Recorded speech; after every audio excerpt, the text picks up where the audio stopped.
Hello student, welcome to DSCJ Home Classes, a digital initiative by Directorate of School Education Jammu.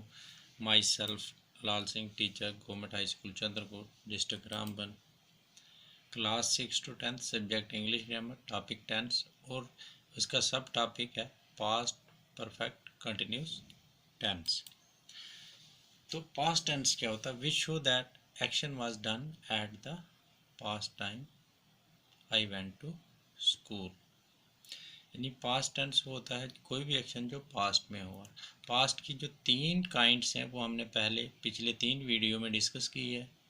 Past indefinite tense को भी हमने discuss किया, past continuous tense को भी हमने discuss किया, पास्ट परफेक्ट टेंस को भी हमने पिछले वीडियो में बात की। आज हम बात करेंगे पास्ट परफेक्ट कंटिन्यूस टेंस की कि पास्ट परफेक्ट कंटिन्यूस टेंस होता क्या है, इसकी पहचान क्या है, इसको कैसे पहचानेंगे हम हिंदी में। पास्ट परफेक्ट कंटिन्यूस टेंस की पहचान है वाक्य के अंत में रहा था, रही थी, रहा थे का प्रयोग होता है। मैं 2 महीनों से नावल लिख रहा था। मैं 2 महीनों से नावल लिख रहा था। I had been writing a novel for 2 months. I had been writing a novel for 2 months. The past perfect continuous tense shows that an action that start in past continue up until another time in the past. The past perfect continuous tense show that an action that start in the past continue up until another time in past. Ram start waiting at 9 a.m. I arrived at 11 a.m. Ram started waiting at 9 a.m. I arrived at 11 a.m. अब इसकी basic structure क्या होती है past perfect continuous tense की। जैसे मैं बात करता हूँ यानी असर्टिव या अफर्मेटिव सेंटेंस की, जिसको हम स्टेटमेंट सेंटेंस भी बोलते हैं। सबसे पहले उसमें आएगा सब्जेक्ट, फिर उसके बाद हैड, उसके बाद plus been, plus fourth form of the verb जिसको हम प्रेजेंट पार्टिसिपल भी बोलते हैं, plus rest of the sentence. Past perfect continuous tense का नेगेटिव सेंटेंस बनाने के लिए हम क्या क्या चीज़ें होती हैं। सबसे पहले subject plus had plus not plus been plus fourth form of the verb plus rest of the sentence. Past perfect continuous tense का अगर हमने इंट्रोगेटिव सेंटेंस बनाना है तो उसको कैसे बनाएंगे। सबसे पहले उसमें हैड आएगा plus subject plus been plus fourth form of the verb plus rest of the sentence plus sign of interrogation. और दूसरी चीज़ इसमें जो फार यूज़ होता है, for is used with a period of time and since is used with a point of time.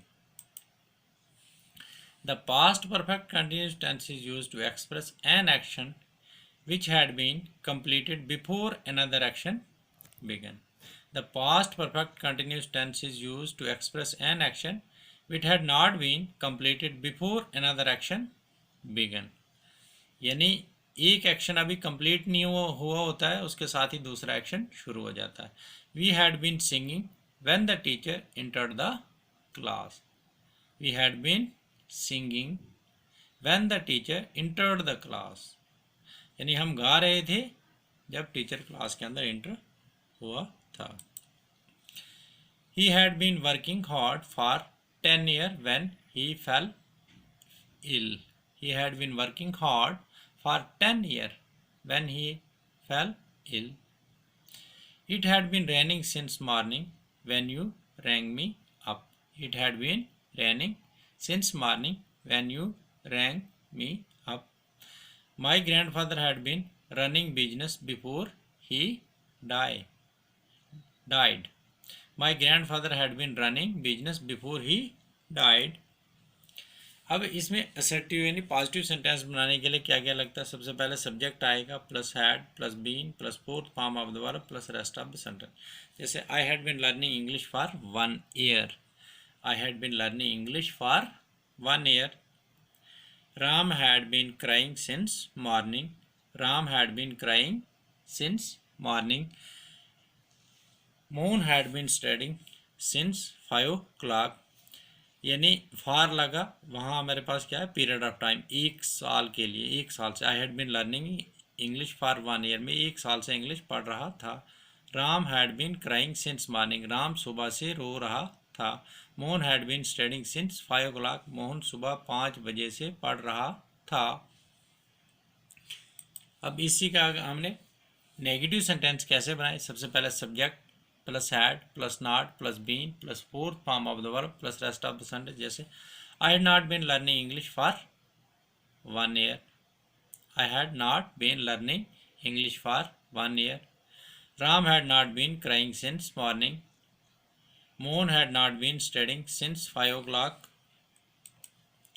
अगर इसी का हमने इंट्रोगेटिव सेंटेंस बनाना, इन्हीं 3 सेंटेंसेस का, हैड, सबसे पहले हैड आएगा, फिर सब्जेक्ट आएगा plus been plus fourth form of the verb plus rest of the sentence plus sign of interrogation. Had I been learning English for 1 year।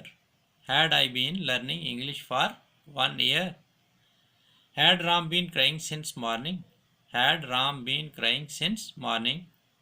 Had Mohan been studying since 5 o'clock। अब chart of tenses with pronouns के साथ कैसा chart बनेगा।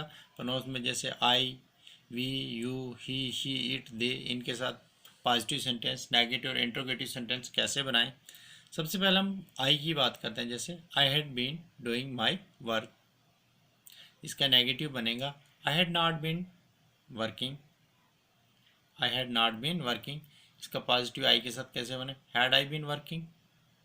अब we के साथ positive sentence, we had been doing our work. We had been doing our work, इसका negative sentence कैसे बनेगा वी के साथ, we had not been working. We had not been working.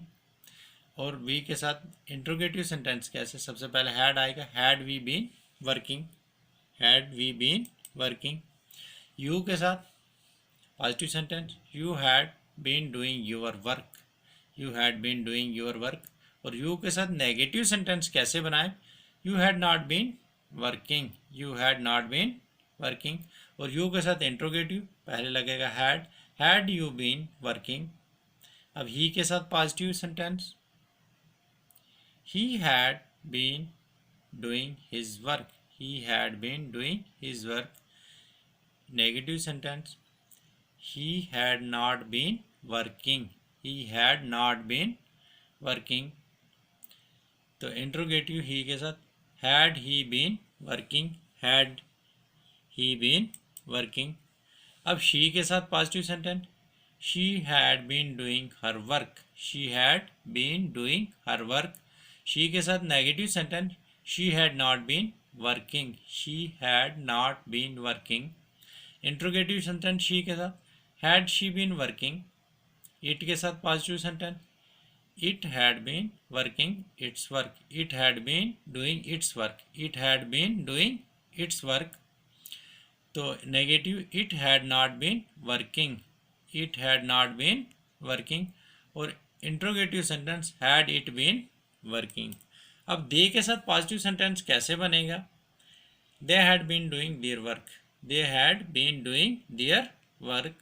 Negative sentence they के साथ, they had not been working. They had not been working.